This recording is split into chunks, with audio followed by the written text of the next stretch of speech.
네, 건축 구조 이론 중에 부재와 시스템을 공부하고 있습니다. 오늘 두 번째 시간으로 구조 시스템 중에서도 직선, 평면, 다면체로 된 구조 시스템에 대해서 공부할까 합니다. 이것은 직선, 평면, 다면체는 전부 직선이죠. 직선을 기반으로 한 것이고, 그 다음 파트에서는 곡선, 곡면, 곡면체 이렇게 해서 직선이냐, 곡선이냐에 따라서 두 가지 종류로 나눠서 이제 살펴보고자 합니다. 자, 그 중에서 먼저 휨 모멘트와 모멘트 분배라는 개념에 대해서 알아보도록 합니다. 자, 휨 모멘트라고 하는 것은 우리가 언뜻 언급한 적이 있습니다. 길이가 있는 어떤 부재에 그 길이에 수직 방향으로 힘이 가해졌을 때 그 부재는 대표적으로 보지요, 보. 보는 아래쪽으로 처지려고 한다. 그 처진다라고 하는 게 뭐죠? 휨이죠, 휨. 휘이기 때문에 밑으로 굽어지면서 처지는 겁니다. 그러면 그 부재가 이렇게 회전을 조금씩 회전을 하면서 전체적으로는 그게 아래쪽으로 휘어지는 역할을 하게 되는데 그 휘어지게 하는 힘의 이름을 우리가 모멘트라고 하고 그 모멘트 중에서도 휘어지게 하는 모멘트라고 그래서 휨 모멘트라고 합니다. 자, 토션이 생기게 하는 모멘트는 회전 모멘트죠. 반면에 이렇게 길이 방향으로 굽어지게 하는 것을 우리가 휨 모멘트라고 한다. 자, 그래서 이 휨 모멘트의 곡선을 길이 방향으로 크기를 그린 그림을 우리가 휨 모멘트 다이어그램, 밴딩 모멘트 다이어그램이라고 얘기를 합니다. 그 그림들의 예들이 이렇게 나와 있습니다. 이것들을 설명을 드립니다. 자, 이거를 우리가 자유단이라고 그렇게 얘기해요. 자유단이라고 하는 거는 뭐냐면 한쪽은 힌지, 한쪽은 롤러입니다. 롤러. 한쪽은 회전도 되고 왔다 갔다도 할 수 있다. 한쪽은 회전만 가능하다.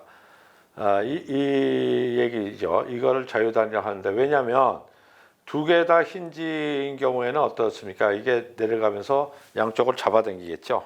그러면 이 잡아당기는 힘까지가 생겨요.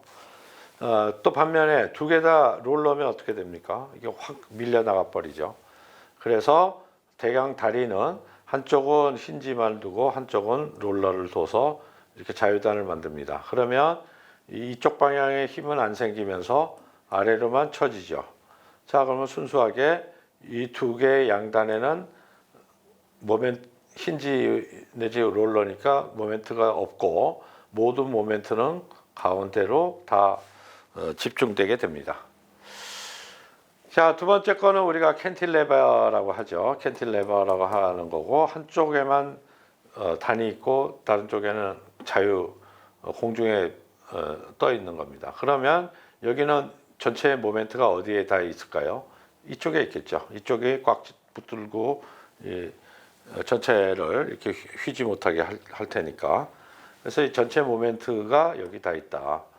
그리고 그 분포는 역시 2차 곡선이다. 여기도 2차 곡선입니다. 이 L에 자승의 비례를 하기 때문에 2차 곡선이 되는 거다. 자, 여기처럼 양단이 고정인 경우는 어떻게 될까요? 자, 이 모멘트 중에서 어느 부분만큼이 이렇게 올라갑니다. 이렇게. 그래서 예컨대 반은 여기 있고 반은 일로 간다. 그래서 이 반은 여기에 있고 반은 여기에 있다. 근데 이 합은 이거랑 똑같다. 이런 얘기죠. 그래서 이거는 픽스드 엔드, 양단 고정이다. 이런 얘기입니다. 자, 이거는 뭘까요? 양쪽은 힌지의 롤러죠. 힌지의 롤러고 그러니까 이 방향의 거는 없고 그러면 전체적으로 모멘트가 어떻게 되냐? 요 두 개로 보면은 요거는 픽스드와 같죠. 그러니까 픽스드가 같으니까 반반이다. 반반이죠. 뭐 반반은 아니지만 어쨌든 노나가진다. 이쪽은 제로죠. 그러니까 제로에서부터 시작해서 이렇게 나눠 가집니다. 자, 이런 식을 우리가 연속보라고 합니다. 연속보. 연속으로 돼 있는 데는 연속된 부분은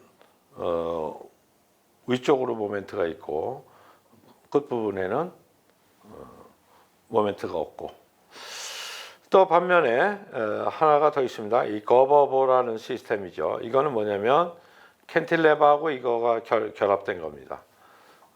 그래서 이쪽 부분은 캔틸레버고 이쪽 부분은 고정단이고 그렇게 되면 역시 가운데는 반반 그 다음에 양쪽은 끄트머리는 제로 이렇게 되는 거죠. 그래서 이렇게 한 5가지 정도만 아시면 전체적으로 모멘트의 다이어그램하고 모멘트 다이어그램에 대한 분포는 우리가 다 이해할 수 있다. 이렇게 볼 수 있습니다. 자, 그런 거를 응용한 각종 구조를 보시죠. 자, 이런 철교는 한강 철교에도 있습니다. 이게 보시면 여기가 한쪽이 힌지면 이 한쪽은 롤러로 되어 있습니다. 이렇게 해서 이게 내려간다고 했을 때 이 교각을 이거가 내려가면 어떻게 되겠어요? 이걸 다 힌지만으로 하면 교각이 이렇게 따라서 끌려 들어오겠죠. 이런 일이 일어나면 안 된다. 그러니까 여기는 그냥 교각이 그대로 있도록 이런 식으로 갈 수 있도록 풀어준다 이런 얘기입니다. 이걸 심플빔이라는 게 자유단이다라는 얘기죠. 이거는 캔틸레버입니다. 캔틸레버 이렇게 나와 있는 거를 여기서 꽉 물어줘야죠. 그러니까 이쪽이 아주 두껍다. 이거는 어떻습니까? 양쪽이 픽스죠. 이건 양쪽이 자유단이니까 제로죠. 모멘트가. 여기는 모멘트가 이쪽에 다가 있는 겁니다. 2분의 M. 물론 중간에도 있지만 어쨌든 이렇게 될 경우에는 역시 모멘트 다이어그램에서 이렇게 됩니다. 자, 한왕짜리에도 이게 있습니다. 이게 컨티뉴어스 빔이라고 하는 거는 역시 요 교각 있는 부분이 모멘트가 제일 크다 그랬죠. 이렇게 되죠. 그럼 여기에 역시 교각의 크기도 여기가 제일 큽니다. 그러니까 요컨대 이 보의 뎁스 춤이라고 하는 거는 정확하게 뭐하고 연동된다? 밴딩 모멘트 다이어그램하고 일치한다. 그렇죠? 심플빔은 이거로 이렇게 되는 것이고 캔틸레버는 이렇게 되니까 이렇게 되는 거고 픽스엔드는 이렇게 이쪽이 많으니까 이렇게 되는 거고 컨티뉴어스 빔 마찬가지입니다. 자, 이 두 개는 거버보죠. 이게 방화대교입니다. 방화대교 같은 경우도 보면 교각이 있는데 이쪽으로 양쪽으로 이만큼씩을 더 내밀었죠. 그러니까 이렇게 되죠. 자, 이걸 뒤집은 거 아닙니까? 이렇게 뭐 세우든 이렇게 뒤집든 뭐 똑같습니다. 모멘트 다이어그램의 어쨌든 형태에 맞대든 이렇게 되는 거다. 여기도 마찬가지죠. 여기는 이게 밑으로 가 있는 거죠. 이걸 미러로 뒤집은 거라면 요거는 그대로 온 거죠. 뭐가 됐든 모멘트 다이어그램을 알면 우리가 그대로 구조물의 빔의 어떤 형상을 만들어낼 수 있다. 이렇게 볼 수가 있습니다. 자, 거버볼을 이용한 것을 또 한번 아주 잘 보여주고 있는 것이 파리에 있는 뽕피두 센터입니다. 이것도 좀 설명을 드리겠습니다. 자, 이 프로젝트에서 제일 핵심은 뭐냐면 이 가운데에 있는 이 전시장 부분을 깨끗하게, 아주 깨끗하게 비워놓는다. 그 비워놓은 공간의 이름을 옴니플라츠라고 통상 부릅니다. 플라츠란 말은 독일어로 광장이라는 뜻이죠. 옴니라고 하는 거는 뭐 다재다능한, 멀티펑셔널한, 어디에나 있는 이런 뜻이죠. 그래서 아주 다목적 공간을 쓸 수 있는 이 공간을 위해서 기둥이 됐든 설비가 됐든 이거는 다 밖으로 나가라. 이렇게 만든 개념이 이 뽕피두 센터의 건축 개념이죠. 자, 그렇게 하기 위해서 어떻게 했느냐? 이게 구조 시스템입니다. 기둥을 2개 세우고 거버볼을 만든다. 그러니까 당연히 모멘트가 이렇게 되죠. 자, 이렇게 되니까 이 2개를 잡기 위한 트러스가 이런 식으로 들어갑니다. 자, 이렇게 들어가죠. 자, 이걸로 끝이 되는 게 아니죠. 이 바깥에 걸 잡아줘야 되죠. 바깥에 거. 이 바깥에 걸 잡아주기 위해서 여기다가 이런 장치를 만들어 놨습니다. 요겁니다. 요거. 그래서 이 장치의 이름을 거버 레트라고 이름을 붙였어요. 거버 레트. 자, 그 디테일은 여기와 같습니다. 이게 기둥에다가 이렇게 핀을 달아갖고 여기서 말하자면 회전이 될 수 있도록 만들고, 그리고 이쪽에 있는 하중이 여기에 걸려서 이렇게 지지되게. 그러면 어떻게 될까요? 얘가 이렇게 올라가려고 그러겠죠? 이게 올라가려는 건 이쪽에다 가는 선으로 땅에다가 잡아맵니다. 그렇게 해서 이게 전체적으로 거버보고 요 부분이 이렇게 당겨져 가지고 땅에 붙여서 이 가운데가 큰 공간이 될 수 있도록 만든 이런 시스템입니다. 결국 이 건축가들이 원한 거는 실내의 깨끗한 공간을 위해서 구조를 전부 외부로 내보냈고, 내보낸 정도가 아니라 그 구조 자체가 하나의 외장적인 표현이 될 수 있도록 되기를 원한 이 하이테크 건축의 아주 전형적인 솔루션이다. 이렇게 볼 수가 있겠습니다. 자, 이것도 샹하이 뱅크도 마찬가지죠. 1층을 비워야 된다. 중간층도 이렇게 비워야 된다. 그러니까 당연히 요 8개 층을 달아야 됩니다. 매달아야 되니까 이 2개의 기둥, 이 기둥도 큰 기둥 하나가 아니라 이렇게 똑같은 면적을 가진 이 다이아멘터를 가진 기둥 4개, 번들 기둥을 넣었죠. 여기서 이런 식으로 달아매겠다 이런 얘기죠. 이게 핵심이죠. 자, 그러면 어떻게 됩니까? 이게 한쪽으로 매달면 이렇게 가면 안 되겠죠. 이 양쪽을 잡으려니까 이쪽에도 카운터 웨이트가 있어야 된다. 카운터 웨이트라는 거는 뭐 예컨대 이런 거죠. 타워 크레인의 무게를 상쇄하기 위해서 이쪽에 큰 무게를 달아놓을 때 이거 카운터 웨이트라고 그러죠. 뭐 엘리베이터에도 있습니다. 그래서 이 카운터 웨이트에는 여기는 계단, 여기는 화장실을 무게로 이렇게 하게 되죠. 자, 이것도 결국 모멘트로 보면 이렇게 되는 거죠.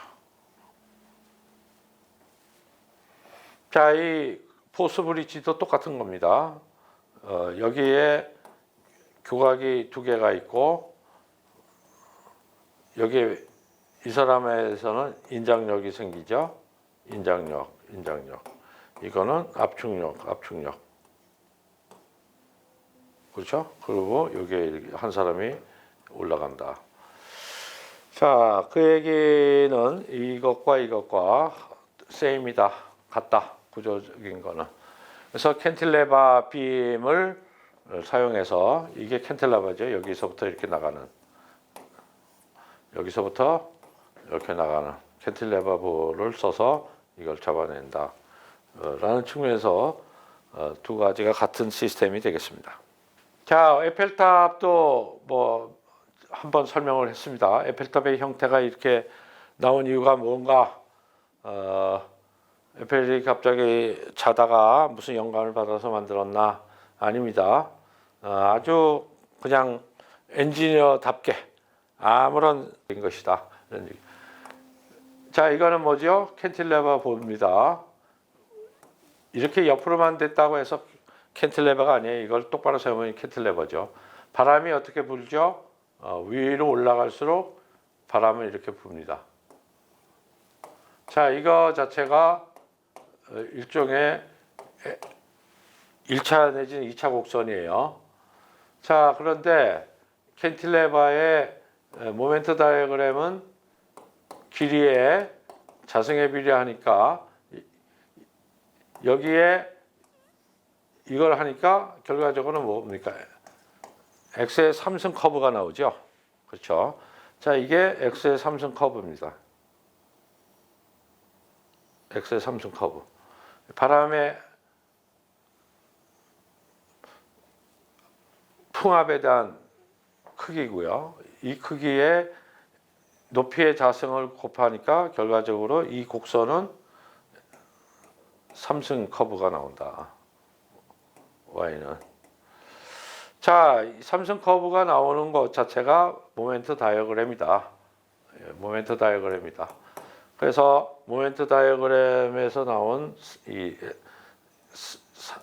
3승짜리 3차 곡선의 커브가 있고, 자, 어떻습니까? 바람은 양쪽에서 치죠. 그러니까 이렇게 돼야 됩니다. 자, 이게 에펠탑의 실루엣이에요. 모양이에요. 모멘트 다이어그램 그대로 그린 겁니다. 그리고 여기에서 이게 모멘트인데, 모멘트는 뭐죠? 짝힘이죠. 짝힘. 우리가 보에서 모멘트가 생긴다 그러면 이거는 뭐하고 뭘로 바뀐다고요? 여기에 압축력과 이쪽에 인장력의 곱하기 D죠. C 이퀄 T에다가 이 T를 곱하면 이게 모멘트잖아요. 그렇죠? 모멘트라는 거는 짝힘의 핸들도 마찬가지죠. 밀고 당기는 거에 곱이 요거의 모멘트다. 그렇죠? 자, 그러니까 이 모멘트를 뭘로 바꿀 수 있습니까? 이거와 이걸로 바꿀 수 있다. 여기하고 여기에 짝힘이 온다. 하나가 압축력이면 하나는 인장력. 이렇게 바꿀 수 있죠. 그러면 가운데는 비워도 되는 거죠. 자, 이거 비웠습니다. 자, 이게 에펠탑이에요. 그래서 에펠탑이라고 하는 형태는 건축적인 이 아이디어에 의해서 나온 게 아니라 구조적인 모멘트 다이어그램에 의해서 나온 것이다. 이것을 아는 것이 중요합니다. 자, 이것도 마찬가지겠죠. 마리나 베이 샌즈의 그거죠. 고층 건물이 서 있다. 바람이 분다. 넘어지려고 그러죠. 이쪽에서도 바람이 불다. 그럼 결국 이 두 가지가 얘랑 똑같이 서 있는 거죠. 이게 캔틸레버 타워의 핵심이다. 자, 여기는 휨 모멘트 다이어그램입니다. 휨 모멘트 다이어그램은 프레임은 어떠냐? 아까 지금까지는 이제 이 캔틸레버나 이런 보나만 얘기했습니다. 자, 이 중에서 우리가 연속보를 한번 생각해 보세요. 이 연속해서 이렇게 지나가는 부분에 모멘트가 크다라고 얘기했죠. 이거를 만약에 이렇게 꺾었다 그러면 이것도 똑같은 효과가 나는 겁니다. 요 부분이나 요 부분이나 똑같아요. 꺾인 부분에 모멘트가 집중이 됩니다. 자, 그러니까 여기도 당연히 이렇게 되고 이렇게 되겠죠. 자, 이게 프레임이 되면 이런 식으로 된다. 그래서 이 부분이 모멘트가 있다. 당연히 여기도 있다. 여기 땅이 힌지면은 제로일 것이고 여기가 뭔가 꽉 잡고 있다 그러면 여기도 모멘트가 있다. 이런 것을 응용한 것이 라멘이죠. 라멘 같은 데가 이런 부분들이 모멘트가 제일 많겠죠. 그러니까 이런 부분이 두꺼워지는 겁니다. 자, 이런 식으로 이걸 게이블드라고 그래. 비가 흘러가도록 이렇게 만든 경우 이런 걸 게이블드 프레임이라고 그러는데 이런 경우에도 모멘트가 어디가 많겠습니까? 이게 많겠고 여기 많겠고 여기 많겠고 여기는 힌지로 둔다 그러면 여기는 제로일 것이고 자, 실제로도 여기가 제일 두껍고요. 여기가 그 다음으로 두껍고 여기는 거의 없고 이렇게 되죠. 결국 부재라고 하는 것은 모멘트에 의해서 그 형상이 만들어진다라고 하는 것을 우리가 알 수 있습니다.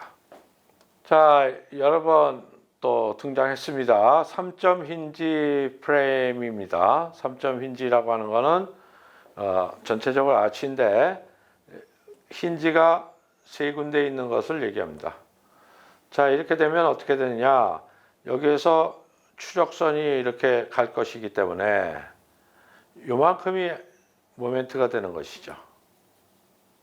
그렇죠? 이렇게 된다. 그래서 이 기계가 아닌 경우도 여기가 힌지, 여기가 힌지, 여기가 힌지이므로 전체적으로는 부재는 이런 모양이 된다. 이게 3점 힌지 시스템입니다. 자, 마이야르의 살지나 토벨 다리도 마찬가지다. 이거는 왜 이렇게 생기는지는 설명했습니다. 이렇게 생긴 다리에 이런 하중이 가해지면 이 하중만큼 일로 온 동시에 이게 분해가 되기 때문에 이 하중도 생긴다. 이걸 H라고 그러고 이걸 V라고 하면 이 H 두 개에 의해서 생기는 모멘트 다이어그램이 마이너스 이거 이 두 개에 의해서 버티칼에 의해서 생기는 게 이거 이 두 개를 합하니까 플러스 마이너스해서 이렇게 생겼다. 이렇게 됐죠. 이게 결론적으로 얘기하면 3점 힌지입니다. 똑같죠. 그래서 어떤 형태, 건축 형태가 됐든 모멘트 다이어그램을 그릴 수 있으면 그 형태의 가장 옵티멈한 소위 불순물이 하나도 안 들어간 순수한 형태의 건축 구조의 실루엣을 만들어낼 수 있다. 결국 모멘트 다이어그램은 건축 구조물의 시스템을 형태를 결정한다. 이렇게 말씀드릴 수 있겠습니다.